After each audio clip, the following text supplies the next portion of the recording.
نوم مې ډیوه دی، تخلص مې ستانکزی دی، 19 کلنه یم، مدني فعاله د قرهباغ ولسوالۍ د بادرخیلو د کلي. هو پیلان په غزني ولایت کې ژوند کوو. طبعا سوله که راشي د ځوانانو پیغلو د ټولو په ژوند کې بدلون راځي، زمینه مساعده کیږي.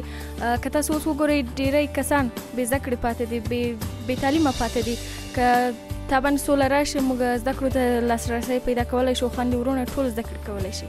نه خیر، نه تنها موږ بلکې د ټولو هیله دا ده چې نوی حکومت جوړ سي، نه غواړي بیرته د طالبانو دورې ته لاړ شي، ځکه په هماغه وخت کې که تاسو وګورئ طبعا ښوونځي نه وه، ډیری کسانو نه شوی کولی چې زده کړې وکړي. طبعا که درته وایم معمولا خویندو خو بیخي نه شوی کولی چې زده کړې وکړي. اوس حالت کې که وګورو ماشاءالله افغانستان کې پرمختګ راغلی دی، ډیری خویندو میندو زده کړو ته لاسرسی پیدا کړی.